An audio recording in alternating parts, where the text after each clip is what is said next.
Here's my 5 major tips on how to prevent ticks and fleas sa inyong mga aso. This is what I usually advise to all of my clients dito sa hospital natin. Lahat po ng kailangan nyong malaman at kaya nyong magawa ay ibibigay na natin sa video na to. Alam nyo guys, ang garapata po ang isa sa mga pinaka-persistent na problema na meron ang mga aso all throughout the year. Alam nyo ba guys, nang walang araw ang dumadaan sa hospital namin ang walang nadadiagnose ng blood parasite dahil sa garapata. Araw-araw meron. Dahil ang ticks is very persistent at napakahirap sugpuin. Kaya naman ito na. Lahat ng alam ko, lahat ng pwede kong i-recommenda, sasabihin ko na sa video na to. Nga pala guys, if you're new here at hindi mo pa ako kilala, I am Doc Jello and I am the owner of Pathology Emergency Animal Hospital. I'm a full-time veterinarian and I create educational videos para sa mga fur parents na katulad mo. At kumuha ka ng papel, make sure to take down notes lahat ng sasabihin ko. Simulan po natin guys dun sa pinaka-least effective at pinaka-simple papunta sa pinaka-effective na paraan. Una, number 1, daily checking and deticking. Dito sa daily check-in and deticking, paraan lamang po ito upang araw-araw nyo makita kung meron bang garapata ang inyong mga aso. It is just a simple examination of your dog under their fur, lalo na dun sa mga asong makakapalang buhok. From their head to toe, tingnan po ninyo ang kanilang katawan kung may nakatouch pang garapata. And syempre, yung pagtanggal nito manually, pwede nyo rin pong gawin pero make sure na dahan-dahan lang. It's the most simple but least effective na paraan na pwede nyo makontribute upang ma-prevent ang garapata sa inyong mga aso. Pangalawa, you can use daily all-natural anti-tick and flea spray sa inyong mga dogs. One example po dito is si Vetcore o di kaya po itong Ludwig's all-natural spray. Yung mga all-natural spray po na nabanggit ko sa inyo, naglalaman po ito ng mga natural oils or essential oils na nagre-repel sa mga garapata or even other parasites as well. At dahil sila po ay all-natural, they are safe to be administered or sprayed on a daily basis. Halimbawa na lang, if you're going outside with your dog, you can spray this to them every now and then.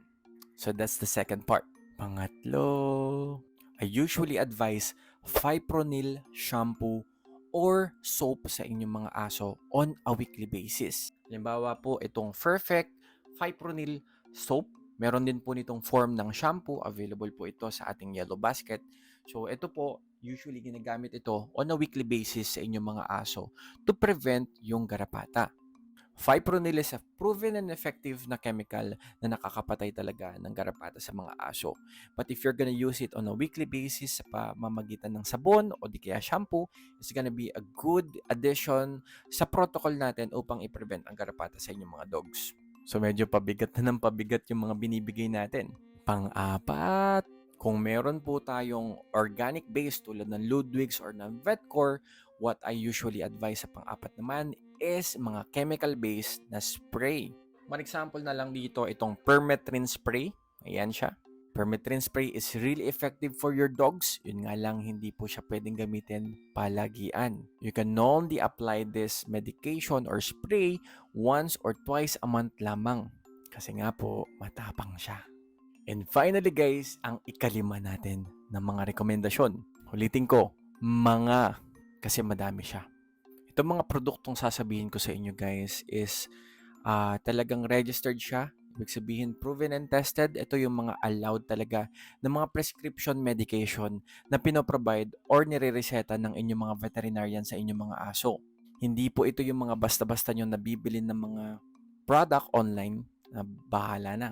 So basically, ito yung mga FDA-approved na mga produkto. Most of them requires prescription bago kayo makabili dahil may caution po sa paggamit ng mga produktong ito. Pero napakadalas talaga makakakita ka nito online dahil sa kadahilan ng hindi ko rin maintindihan. Anyways, hindi po pwede itong ibenta basta-basta online dahil prescription po itong mga to and kailangan ng patnubay ng mga veterinaryo bago po gamitin yan. Pero babanggitin ko po itong lahat sa inyo ngayon. A total of 6. So, nandyan si NexGuard, Bravecto, Advantix, Seresto, Simparica, at si Frontline. So, ilalagay ko na lang po dito sa screen kung ano yung mga differences nila. Make sure to pause and read. So yung mga product na nabanggit ko can last from 1 month, mayroon 3 months, at mayroon din namang 8 months. Pero kailangan maging consistent sa pagbibigay ng mga ito. Talaga naman may mga limitasyon sila bawat product kung ano lang yung mga kaya nilang patayin. Kaya naman, depende sa budget ninyo at sa kung ano ang gusto nyong protektahan sa inyong mga aso ang inyong pamimili sa mga produkto na banggit ko. Pero isa lang ang sigurado tayo dyan, lahat yan is 100% effective. Ang kailangan lang po talaga natin dito is maging consistent. Kagaya ng palagi kong sinasabi, we should all be proactive sa pag-prevent. Prevention is always better than cure. And usually, a combination of everything na yung dapat mong gamitin para ma-prevent ang garapata sa iyong aso. And dito sa practice ko, that's what I usually advise sa lahat ng mga clients ko. Kaya naman ikaw, make sure to consult your veterinarians. So sana nakatulong, at kung ikaw ay gusto mo rin makatulong sa iyong kapwa fur parents, make sure to follow me and share this sa iba pang fur parent. Yun lang. Bye-bye!